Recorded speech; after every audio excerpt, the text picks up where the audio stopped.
Instituto Nacional de Antropología e Historia, 75 aniversario.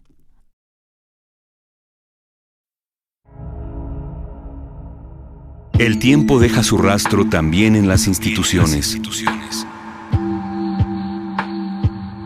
Las voces del conocimiento, el debate, la experiencia.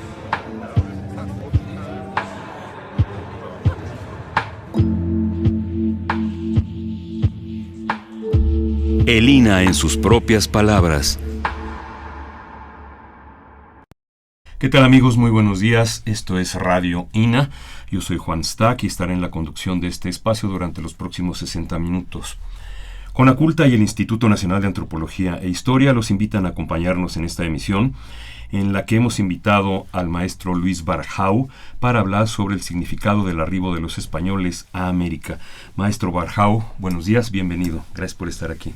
Buenos días. Me da mucho gusto que me hayan invitado a este programa porque aprecio mucho todas las cosas que se hacen en el Instituto Nacional de Antropología, siendo yo un investigador de 45 años en el INA. Muy bien. Antes de iniciar esta conversación que, como hemos anunciado, es sobre el arribo de los españoles a América y su significado, leer una breve semblanza sobre Luis Barjau, quien nació en Jalpa de Méndez, Tabasco. Es escritor, etnólogo e investigador del INA en la Dirección de Estudios Históricos, de la cual es actualmente director.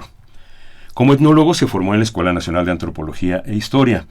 Realizó una maestría en antropología en la UNAM y cursó estudios en Italia, donde obtuvo el diploma de perfeccionamiento en sociología por Ricerca Sociale de la Università degli Studi di Roma, con la tesis Clase, Estrato y Conflicto en México, 1960-1970.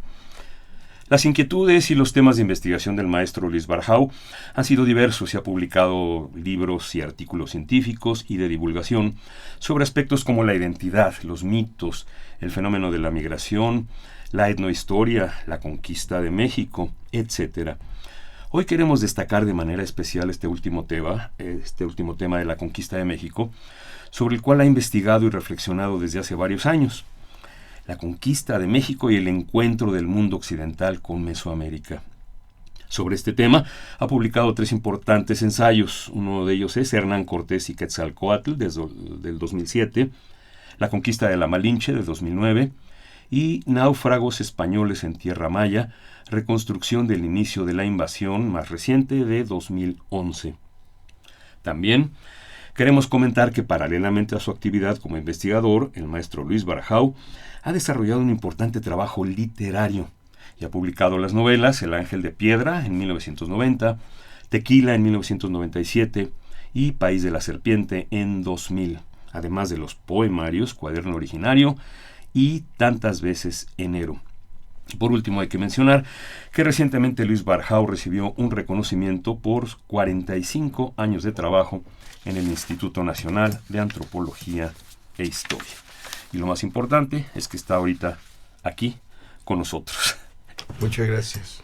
Entremos en materia, maestro Barjau.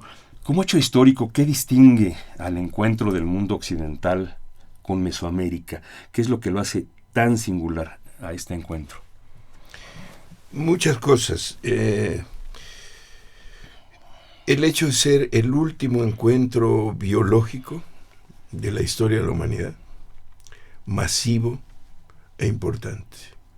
El mundo antiguo, europeo, Medio Oriente, África, con un mundo que permaneció aislado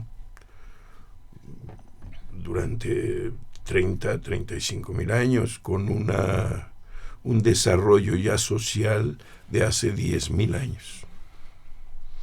Entonces, esta disparidad en el tiempo, este hecho de haberse encontrado, dicen, el descubrimiento de América, de haberse encontrado estas grandes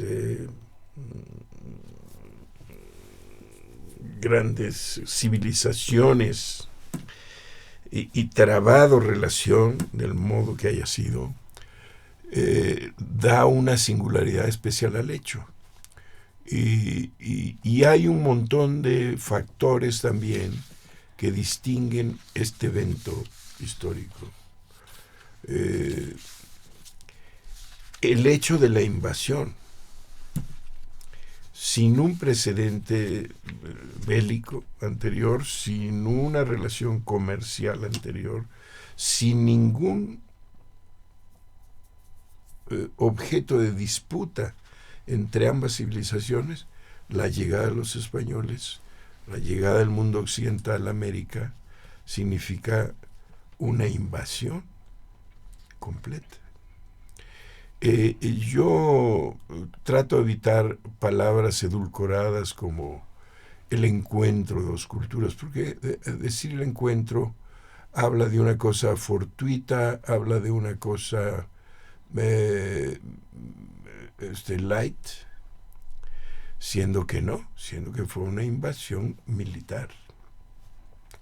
Y el primer lenguaje de relación entre ambos mundos fue la guerra, porque no solamente con Hernán Cortés, que tuvo un enfrentamiento en 1519 en Centla, Tabasco, donde hubo un saldo de unos, bueno, se ha exagerado, hay cronistas que han hablado de 40,000 muertos. No puede ser porque esas poblaciones eran pequeñas. Bernal Díaz del Castillo habló de unos 12,000 muertos.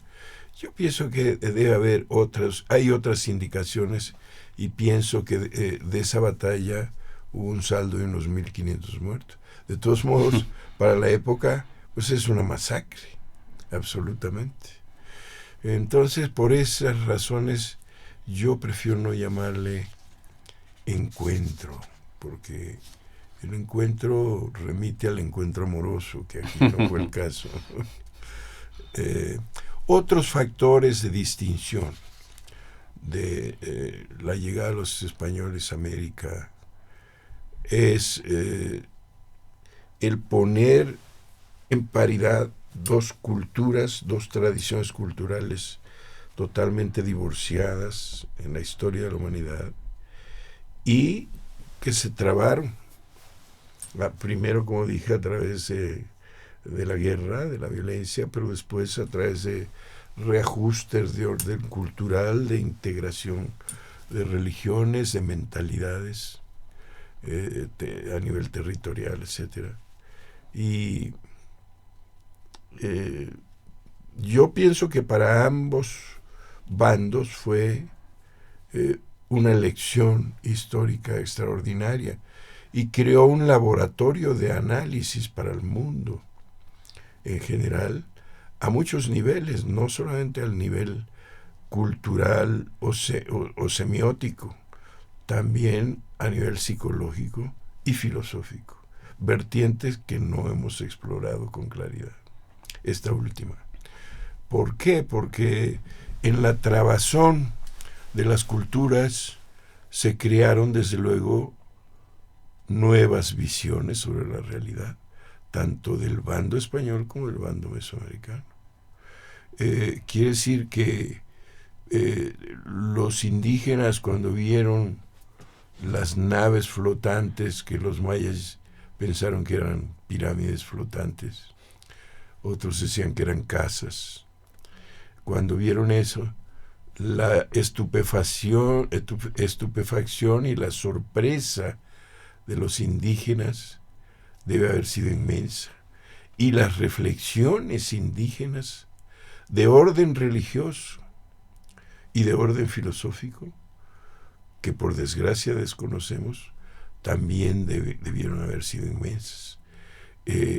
Para empezar, y ahí se creó una mitología. Para empezar, los indígenas vieron en el horizonte marino la proveniencia de esas naves.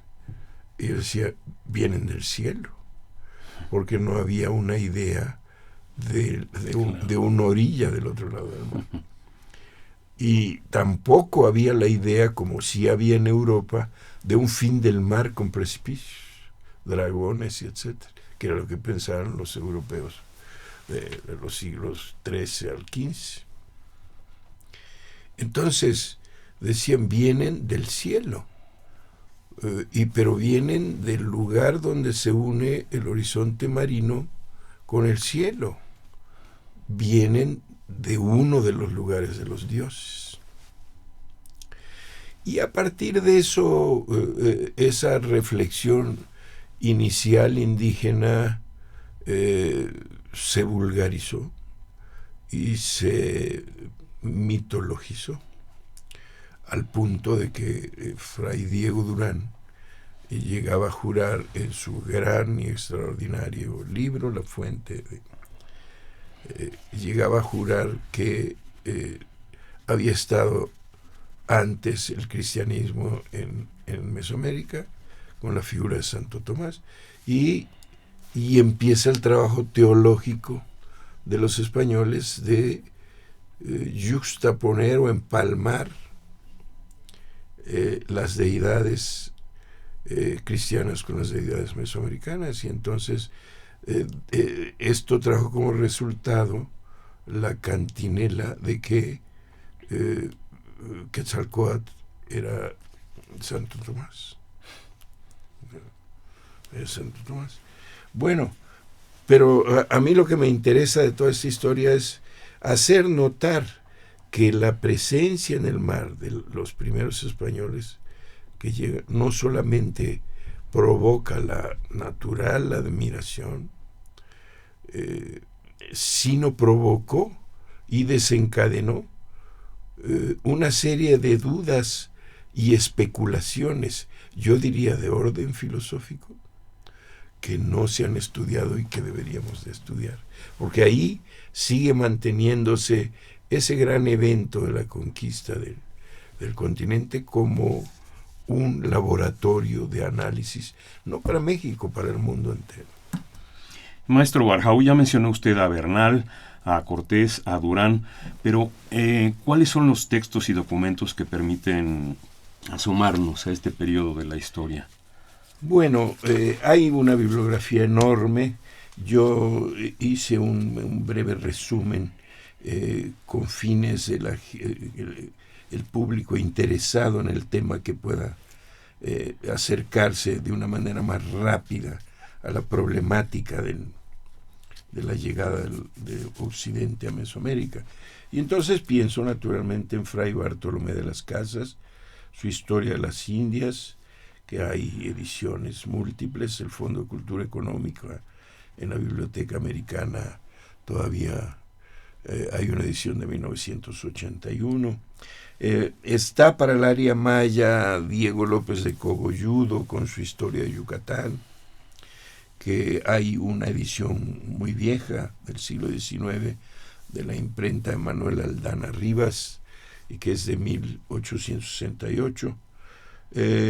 Por el lado europeo hay una cantidad de documentos y libros que no conocemos todavía, que no se reeditaron nunca. Por ejemplo, la de don Pedro de Navarra, el obispo de Comenge, que escribió los diálogos de la preparación de la muerte en 1546 y cuyo único ejemplar lo conserva la Biblioteca Nacional de España.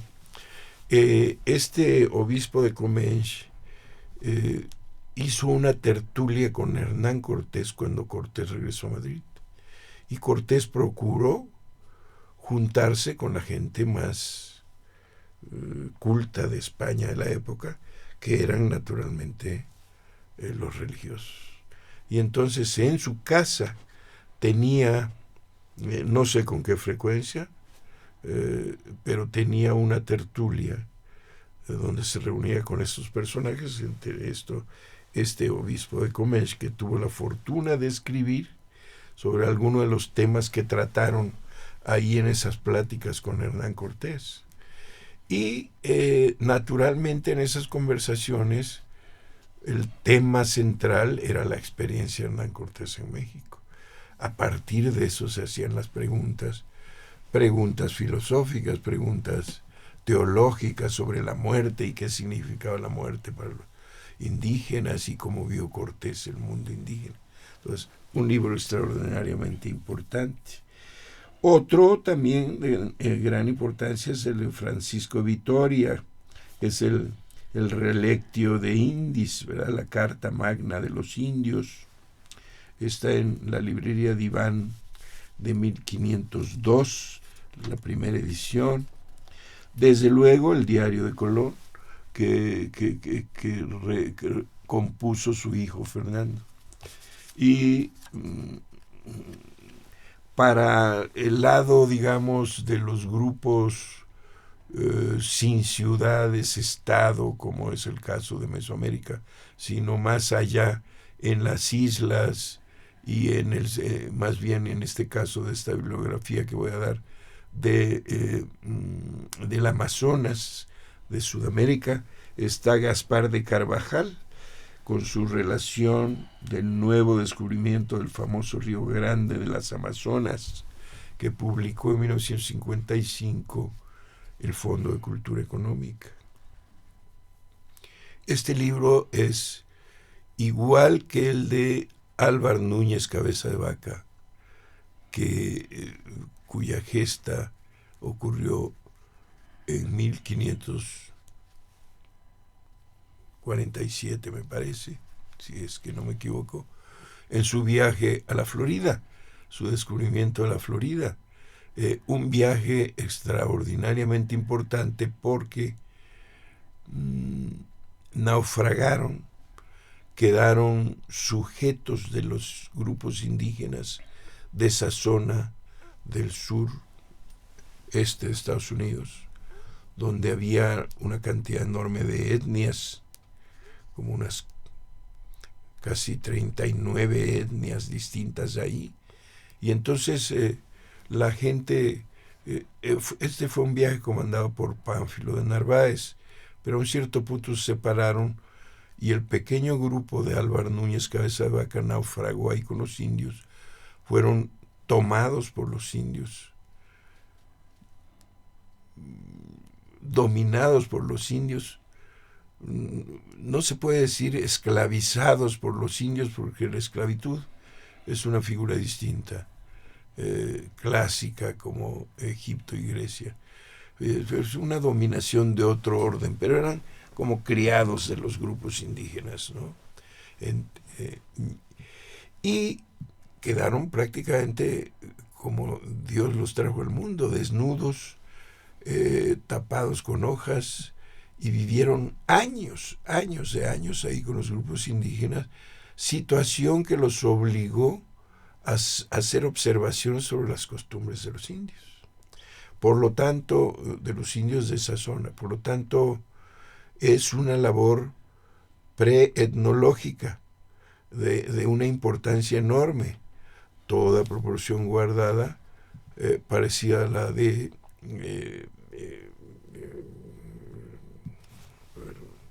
¿cómo se llama este hombre? La de Sahagún, parecida a la de Sahagún en el centro de México y referente al mundo mesoamericano. Pero el valor de aquello es que está hablando de grupos que eran tribus, grupos tribales, y la descripción seguramente para Lévi-Strauss debe haber sido un tesoro. La descripción de las relaciones tribales de los grupos de tribu era enormemente importante. Es una joya la de Álvar Núñez Cabeza de Vaca, como lo es esta que cité de Gaspar de Carvajal, la relación del nuevo descubrimiento del famoso Río Grande de las Amazonas. Gaspar de Carvajal es un apellido judío, y los Carvajal fueron perseguidos por la Inquisición en el centro de México, y Gaspar huyó hacia el sur y llegó a Iquitos, y en Iquitos, con el hermano del conquistador del Perú, Pizarro, se embarcó en Iquitos por el río Grijalva y fue a dar, después de 1000 peripecias con los grupos indígenas costeños, fue a dar a la desembocadura al noreste de Sudamérica, por las Guyanas. Bueno. Entonces, estos libros son de enorme importancia para acercarnos a la gran gesta de la relación del mundo occidental con el mundo mesoamericano. todos estos libros, algunos más. Por ejemplo, para ver el lado español, acaba de salir el año pasado, en el 2013, el gran estudio de Hugh Thomas, notable investigador inglés, que escribió El Imperio Español de Carlos V y la conquista de América. Y antes, igual que el diario de Colón, que es una fuente invaluable, hay un estudio extraordinario de Jacques Hirsch, que publicó el Fondo de Cultura Económica en español en 1996 y que se llama Cristóbal Colón. Es un estudio, yo creo que el más completo que se ha hecho sobre Cristóbal Colón y la llegada de los españoles a las Islas Antillas. En 1492 estas carabelas de Cristóbal Colón llegan a las islas del Caribe, pero ¿cuándo fue que Occidente comenzó a percibir la existencia de las altas culturas mesoamericanas? Ya mencionó ahorita usted que había tertulias con Hernán Cortés ahí en Europa. ¿Cuáles fueron los primeros acercamientos entre estos dos mundos? Digo, al nivel de darse cuenta que eran altas culturas las que estaban encontrando, no era nada más llegar con grupos indígenas, tribales, como usted mencionaba, sino empiezan a comprender que había algo más. Sí, desde luego con el contacto con Yucatán. Un contacto que se dio primero desde 1511, con la llegada de los náufragos que salieron del Darién, que ya estaba descubierto, la zona de Panamá, por pleitos internos de los españoles, salió una carabela hacia Santo Domingo a dar cuenta de las disputas que habían entre, luego diré cuál era la causa de las disputas entre los españoles, y yendo hacia Santo Domingo, comandado por Diego Colón, ya virrey, siendo virrey ya, primer virreinato de América, como hijo del el almirante, el conquistador. Y entonces, yendo hacia allá, naufragaron en un lugar que se llama Las Víboras, que está cercano a Santo Domingo, que hay muchas piedras y fondos marinos muy altos, y ahí encallaron las naves. Se rompió el nave y con un bajel que traen todas las naves grandes, en un bajel se metieron 20 hombres, entre ellos Gonzalo Guerrero y Jerónimo de Aguilar, los célebres náufragos. Y en ese pequeño bajel naufragaron, bueno, en la zona, la época en que salían era de grandes ciclones, como siempre hay en esa zona, y el viento los llevó a donde le dio la gana, y fueron a dar a las costas norteñas de la península de Yucatán, la punta que bautizaran con el nombre de El Cabo Catoche. Por cuestiones chuscas, se dice que preguntaban a los indígenas cómo se llamaba el lugar, los indígenas no entendían español, por lo pronto emitirían voces que quién sabe a qué se referían, pero los españoles consideraron que les respondían a su pregunta de que cómo se llama este lugar. Los españoles decían, lo que están diciendo es la respuesta, y decían algo similar a Cornescotoch, y ellos dijeron Cabo Catoche, lo cual es verdaderamente chusco, y pone de relieve el estado psicológico en que estarían los españoles llegando ahí, desde luego abrumados, llegando a un lugar nuevo, donde de repente entre la foresta aparece una fila de guerreros pintados, emplumados, con grandes penachos, y bailando, como era usanza de guerra entre los grupos indígenas mesoamericanos, no de todos, pero algunos sí, más entre los mexicas. El inicio de una batalla entraban bailando, o sea, era una danza agresiva, una danza de guerra para empezar para empezar la guerra, ¿no? Entonces, cuando los españoles ven esa fila que cubre un área despejada de la selva en la península norte de Yucatán, pues deben haber tenido una sorpresa extraordinaria. Y al lado de eso empiezan a ver grandes construcciones, grandes ciudades, encaladas, pintadas de colores, y se quedaron de hacer. Dijeron, no, pues esto es Córdoba, pues esto es Sevilla, ¿verdad? Ahí empezaron a darse cuenta que ya no estaban con los grupos indígenas que habían visto en las islas. Estos eran distintos. Estos eran ya ciudades-estado. Esto era ya un cierto grado de civilización. Y bueno, los españoles que naufragaron allí, quedaron exhaustos en la arena, los tomaron los indígenas mayas, se los llevaron, los esclavizaron. Bueno, otra vez tengo que corregir el término. Los sometieron y los tenían como criados. El primero, Jerónimo de Aguilar, en un pueblo probablemente llamado Samancona, al sur de Cabo Catoche, y ahí quedó al mando del cacique del lugar, el Jalachuinic, ¿no? El término del hombre de poder en maya. Y ahí se quedó, pero como era un clérigo, jurado de la iglesia, un hombre muy disciplinado de la iglesia, un hombre prácticamente de una mentalidad medieval todavía, conservó todos sus hábitos, entre ellos el celibato. De tal manera que las indígenas, que ven a ver si les deben haber parecido extraordinarias, porque eran mujeres distintas a las europeas, ¿verdad? Y bastante liberales de vestuario, no las veía para nada. Y esto llamó la atención, según Cogolludo, pero hay varias versiones del asunto, llamó la atención de su amo, el Jalachuinico, cacique maya, y los empezó a someter a diversas pruebas, con objeto de saber cuánto podía confiar en él, qué tan fiel era este español. Entonces le puso trampas, lo mandó a pescar con una muchacha, como es sabido la leyenda, ¿no? Y él nada de nada.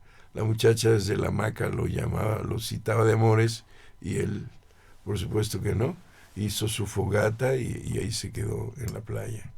El cacique, extraordinario personaje frente a esto, una conducta absolutamente incomprensible para los grupos indígenas. Decía, estará loco, ¿qué tendrá, no? Porque en la religión no existían semejantes cosas.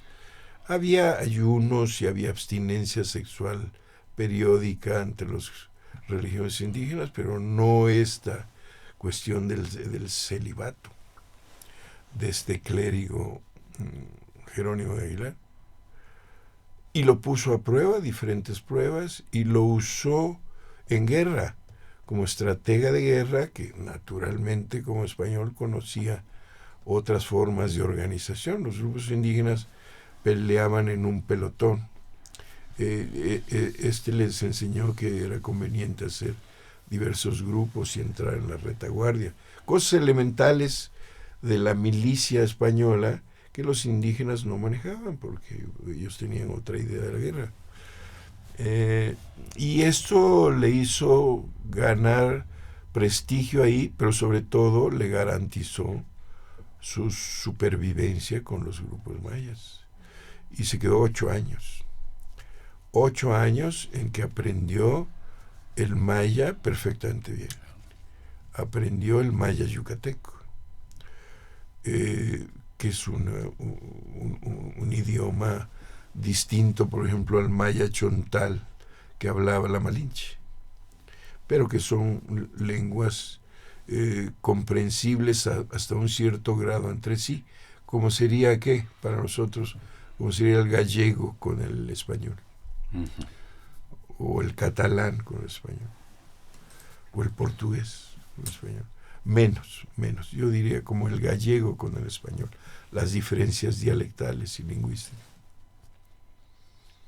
Y este hombre, quedándose ahí 8 años, naturalmente informó sobre el mundo occidental, sobre Europa, España, cómo eran las costumbres, cómo era la religión, cómo eran los vestuarios, cómo el lenguaje. Y al revés también se empezó a informar del mundo maya. Se compenetró, vivir 8 años en esas condiciones, a sabiendas de que ya nunca más vería españoles, porque había caído ahí. Uh-huh. Entonces, dando por sentado que era sus nuevas circunstancias de vida, llegó prácticamente a olvidar el español, porque cuando lo rescató Hernán Cortés, con grandes dificultades emitió 3 vocablos en español. Uh-huh. Dijo Santa María y Sevilla. Y ya lo reconocían, porque no lo reconocían porque ya era un indígena. Claro. Estaba quemado de sol, tatuado, con un peinado maya, con un taparrabos, y los españoles, un indígena más, ¿no? Lo iban a matar. Y hasta que él emitió sus voces en español, ya empezaron a ver que se trataba en español. Y el otro que naufragó también, estamos hablando de 1511, el otro que naufragó fue Gonzalo Guerrero, que cuando atraparon a 6, sacaron a 1, dicen las fuentes que para sacrificarlo, quién sabe. Yo no estoy muy seguro, porque el sacrificio es un misterio religioso, y se hacían ciertas fiestas religiosas. No es que estaban sacrificando día y noche a cada rato, como dicen los cronistas, de que en un día en México hubo 150,000 sacrificados. No, 150,000 sacrificados, yo creo que ni la ciudad tenía esa población, y no sacrificaban todos, sacrificaban sacerdotes especializados. Pero bueno, decían las fuentes, siempre empiezan con eso. Ustedes tienen que haber advertido que en los prólogos de todas las fuentes del siglo XVI de los españoles, lo primero que sacan son los sacrificios. Es un modo de justificar la intervención sin razón de los españoles en América. No solamente hablaban de eso, la idolatría también era un problema.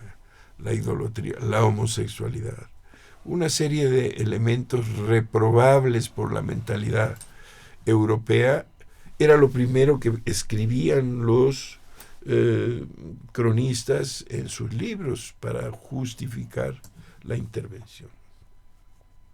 Entonces, con este contacto de los españoles de 1511, empieza la verdadera relación de España con Mesoamérica. No solamente, y bueno, relación a profundis, porque Gonzalo Guerrero, que fue a dar, huyendo de los grupos indígenas, fue a dar hasta Chetumal, la vieja Chactemal, que probablemente del dios Chac venga el nombre. Llegando ahí, él casó con mujer indígena de esta ciudad, de Chetumal. Hoy los arqueólogos piensan que es una zona arqueológica que está ahí. Cabe la ciudad de Chetumal, que se llama Oxtanca. Y este hombre que tuvo hijos ahí, bueno, son los primeros mestizos, otro término al cual yo me opongo. Uh-huh. Mestizo, porque mestizo tuvo una utilización discriminatoria, tuvo una utilización racista. Y finalmente, no hay grupos humanos en el mundo que no sean mestizos. Todos los seres humanos somos mestizos.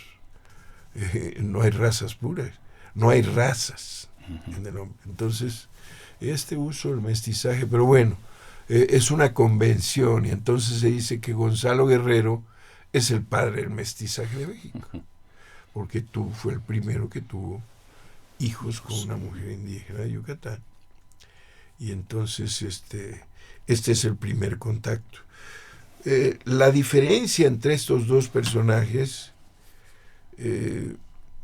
es una diferencia prototípica de la relación del mundo occidental con Mesoamérica.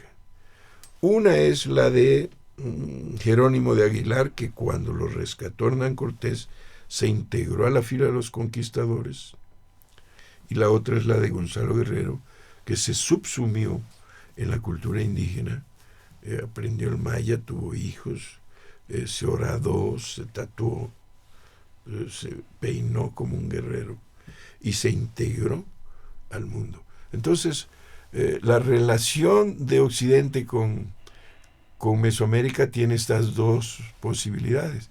Una, la persistencia del conquistador, y otro, la del que se integra en el mundo, del mundo indígena.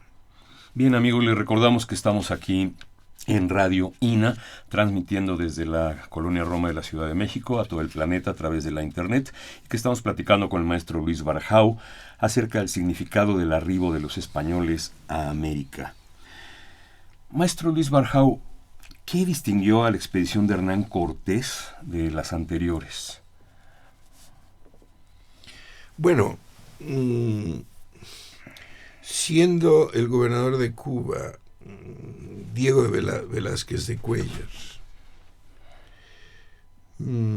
que tenía una política que seguía los principios originales de la política del almirante Cristóbal Colón y de su hijo virrey de Santo Domingo, Diego Colón, y cuya política era tomar a los grupos indígenas periféricos en las islas para llevarlos a Cuba como esclavos, para el trabajo de la búsqueda de metales y para el servicio personal, para la agricultura incipiente, para someterlos.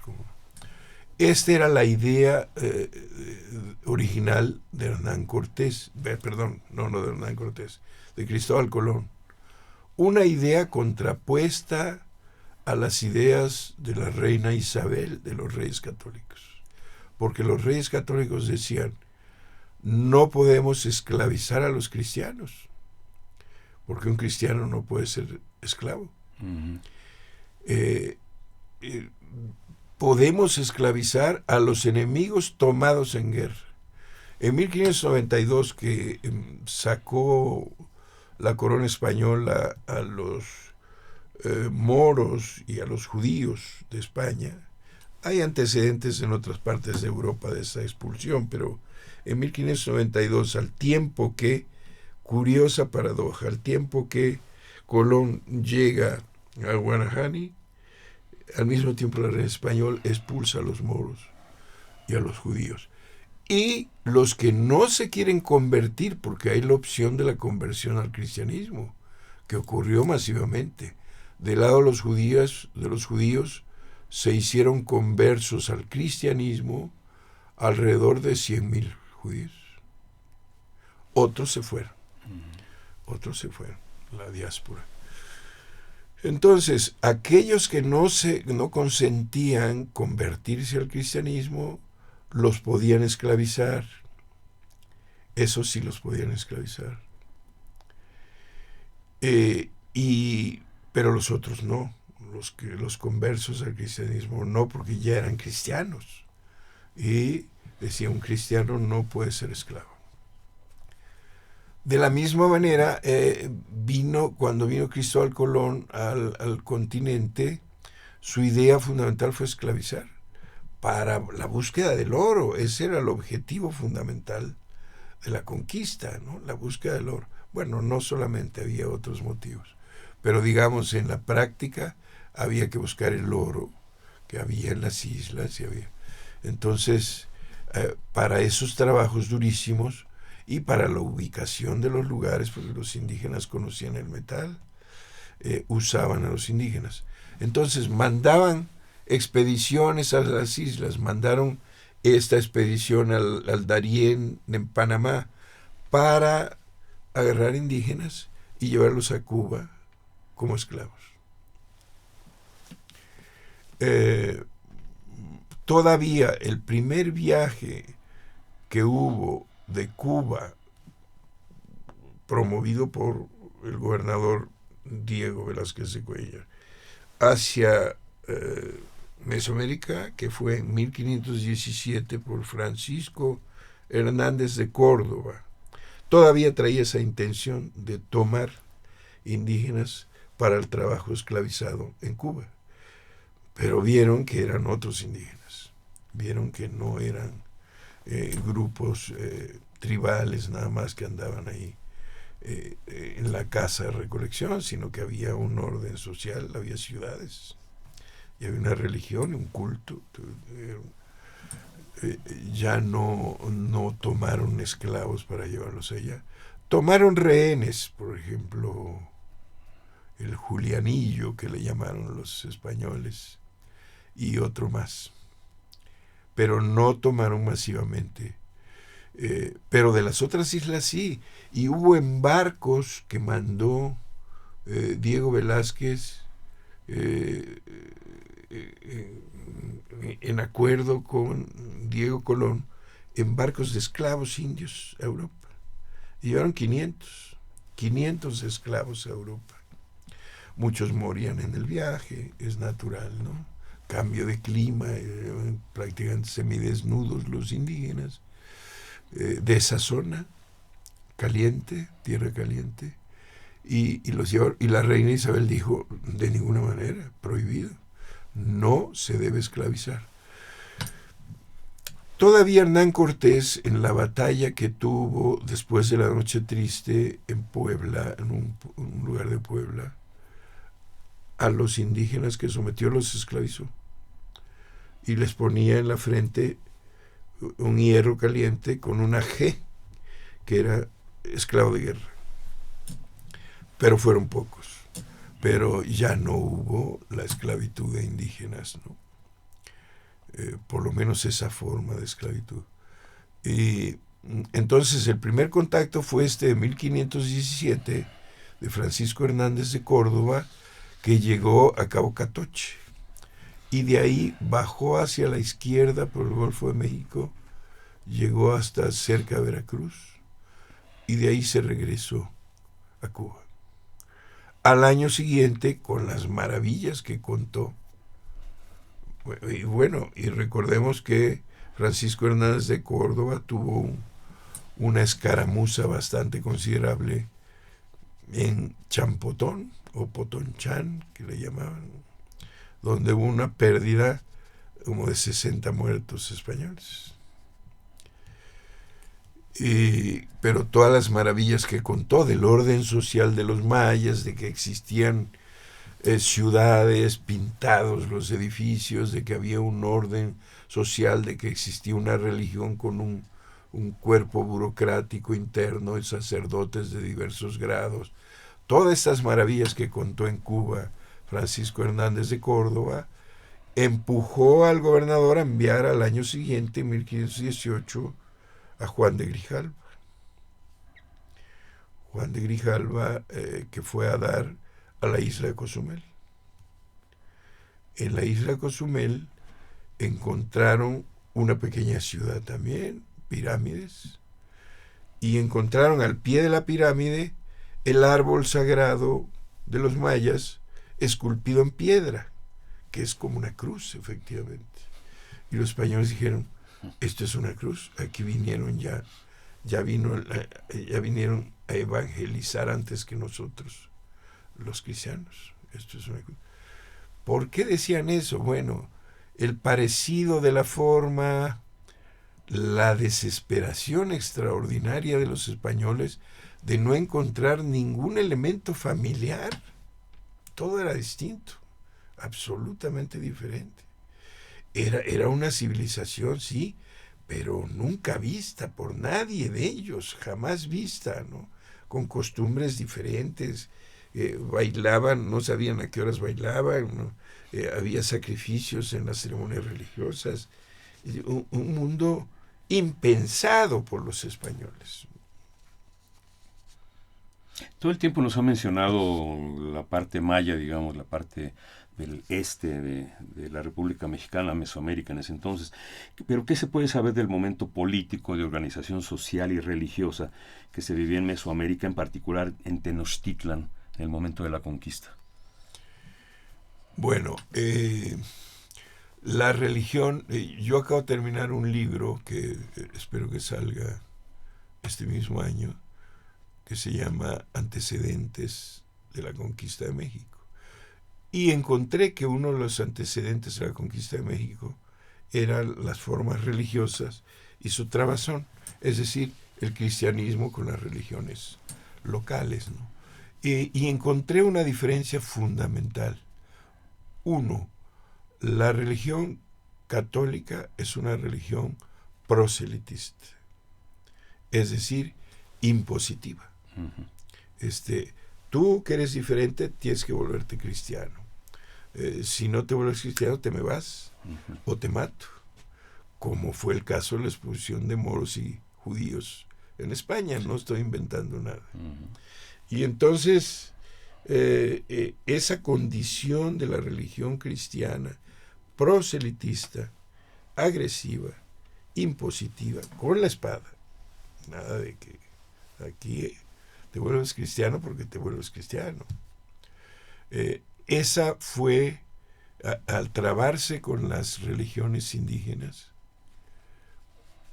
una forma que construye antecedentes importantes de la conquista de México. En la medida en que las religiones locales, que no eran proselitistas, al revés, eran religiones que captaban formas religiosas externas. Por ejemplo, el dios Tezcatlipoca es un dios proveniente de la costa del Golfo de México. Cuando los mexicas vencían a un enemigo, decía, a ver, tus dioses. No, pues aquí está fulano de tal. Lo incorporaban a su panteón. Pero incorporaban no solamente la imagen esculpida, también sus atributos. Por eso había en Mesoamérica una gran unidad ideológica y una gran unidad cultural por esta condición de la religiosidad local, de aceptar usted. Por tanto, el cristianismo mismo no tuvo grandes dificultades para ser aceptada. Habían partes del cristianismo, por ejemplo, la imagen de la cruz y Jesucristo, pues era una perita en dulce para los grupos indígenas, un hombre sacrificado ahí, al mismo tiempo que un objeto de risa, porque decían, ¿cómo que este es tu Dios? Pero pues es un Dios vencido, clavado ahí. ¿Qué veneras de eso, no? Preguntas muy inteligentes, teológicas de los sacerdotes. Entonces, esa naturaleza de la religiosidad local, mexica, náhuatl, permitió o favoreció, en cierto modo, el ingreso de ideas extrañas como el cristianismo. Entonces, la condición no agresiva de la religiosidad local, no impositiva, no proselitista, es un antecedente de la conquista de México. Todos los mexicanos podemos mencionar a la conquista como un momento crucial de nuestra historia, pero ¿qué tanto conocemos este acontecimiento? ¿Cuáles son las percepciones erróneas más arraigadas en torno al proceso de la conquista? Por ejemplo, mirar el mundo mesoamericano como si se tratara de una unidad, algo así como un paisote, digamos. Sí había una unidad cultural y religiosa. No había una unidad política. No era un país. Claro. Eran reinos independientes. No solamente independientes, muchos de ellos enemistados a muerte, como el caso de los tlaxcaltecas y los mexicas, o los purépechas y los mexicas. Y en el mundo maya igual. Chetumal, donde estaba Gonzalo Guerrero, tenía que defenderse de otros reinos vecinos ahí, y Gonzalo Guerrero enseñó tácticas, por eso en gran medida lo aceptaron. Entonces, no había un país. Entonces, cuando se dice, por ejemplo, de la Malinche que es una traidora porque no traicionó al país, ¿cuál país? si no había ningún país. No, entonces la Malinche no es traidora, por lo menos de un país no es traidora. No. A lo mejor lo es de otras cosas, quién sabe. No tendríamos que discutir. Yo creo que no. No había entonces esta idea, es una idea decimonónica, de conformación política de la integración de las sociedades en países, ¿no? Por favor, todavía en los años 70 Italia celebró el centenario de la unificación de Venecia al país italiano, ¿no? Bueno, es totalmente fragmentado. Eran reinos independientes. En el caso de Italia, grandes repúblicas poderosísimas, como Milán, como Nápoles, como Venecia, etcétera. Y esto, digo que las instituciones no mueren, las instituciones se transforman y se esconden, pero palpitan en la actualidad, porque en el caso, estamos hablando de Italia,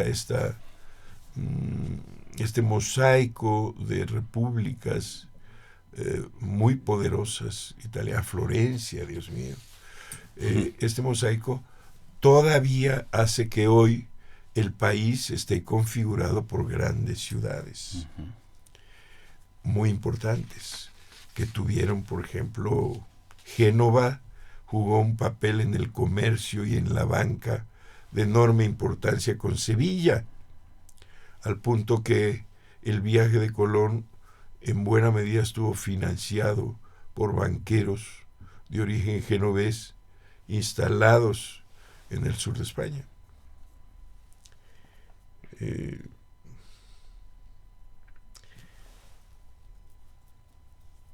El asunto es que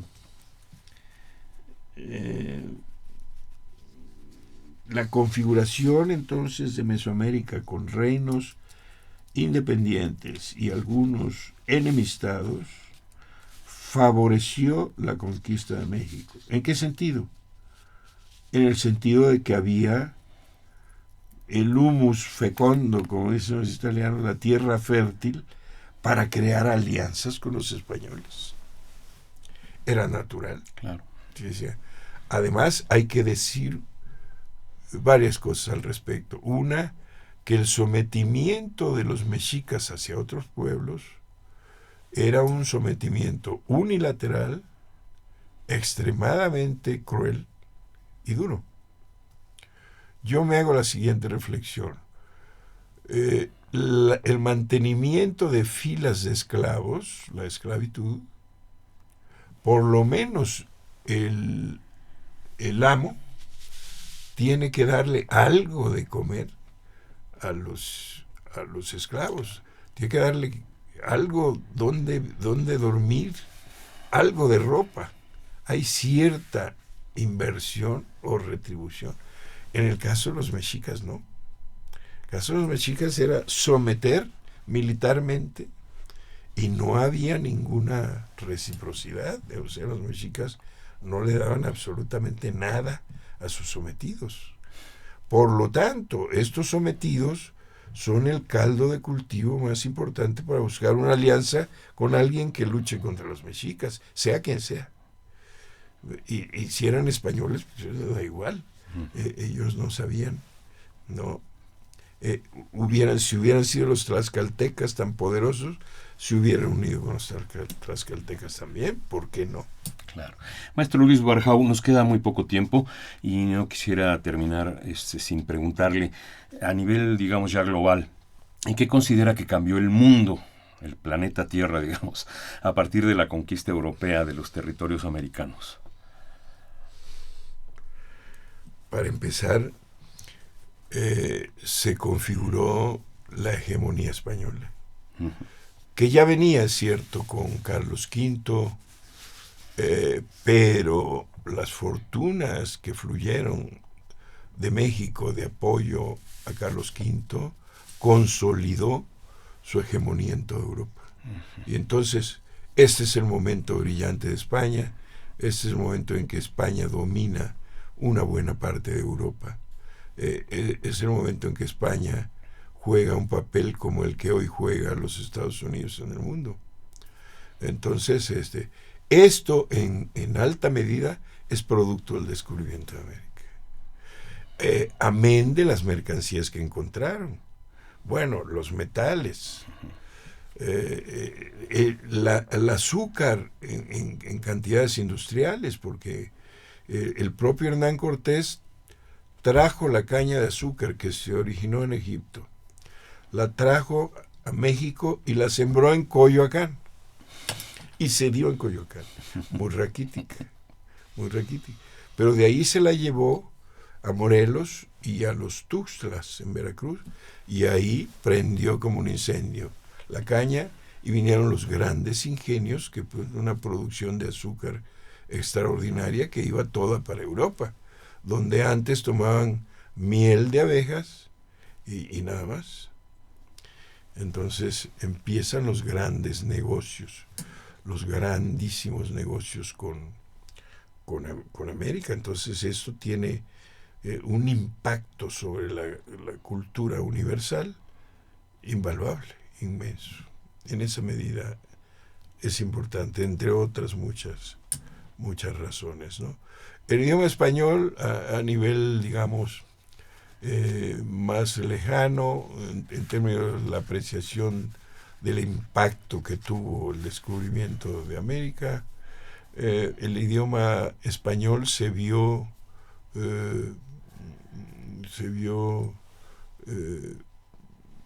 impregnado de no solamente de nahuatismos, de mayismos, de mistiquismos, y se enriqueció el idioma, al punto que hoy en América y en México particularmente hablamos un español mucho más rico que el español que se habla en España. ¿Por qué? Porque la dinámica de las lenguas, igual que la dinámica social, estriba en la confrontación y en la relación con otras formas culturales, ¿no?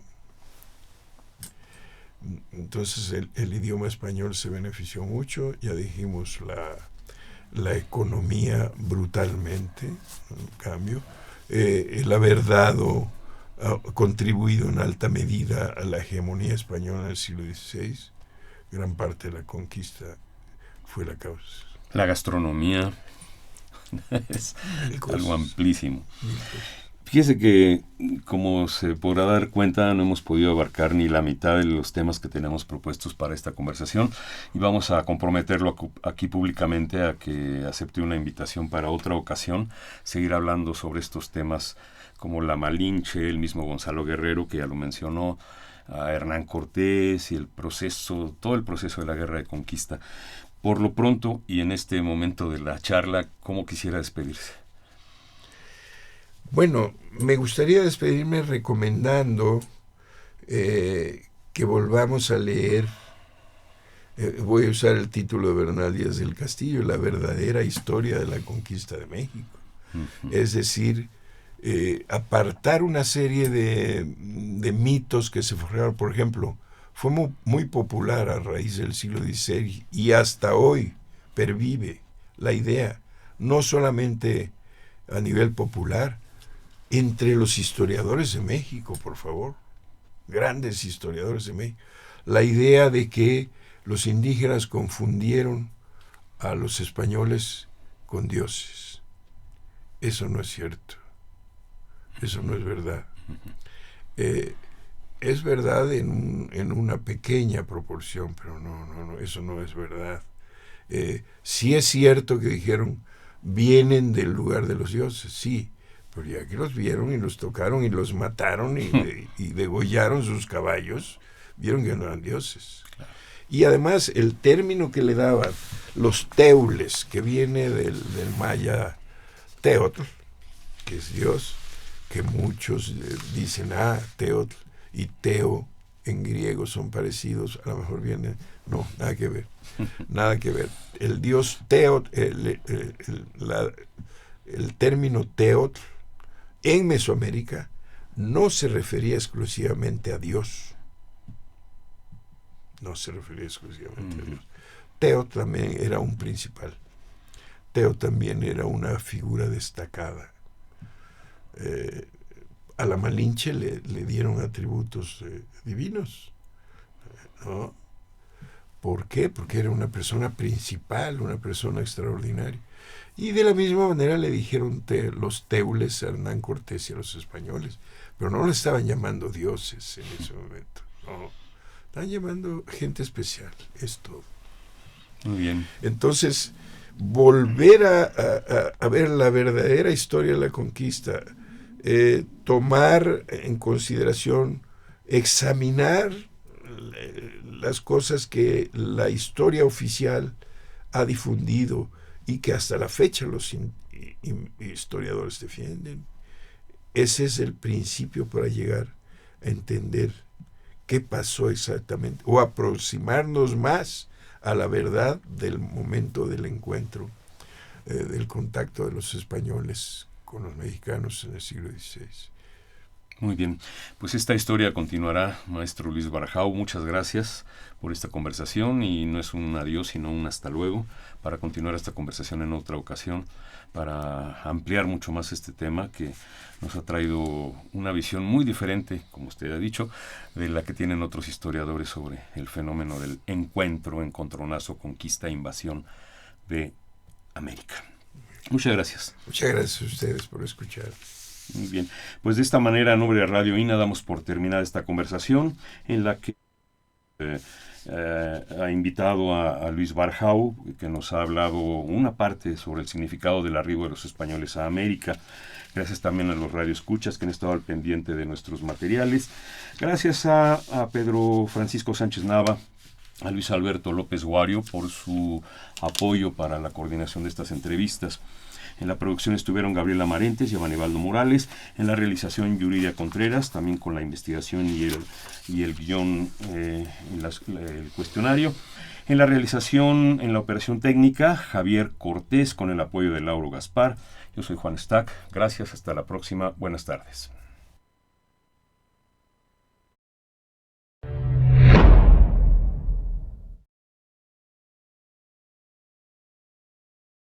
Instituto Nacional de Antropología e Historia, 75 aniversario. Conaculta. Las opiniones y comentarios aquí expresados son de entera responsabilidad de quienes proporcionan la información y no representan necesariamente las opiniones de Radio INA ni comprometen el pensamiento editorial del Instituto Nacional de Antropología e Historia.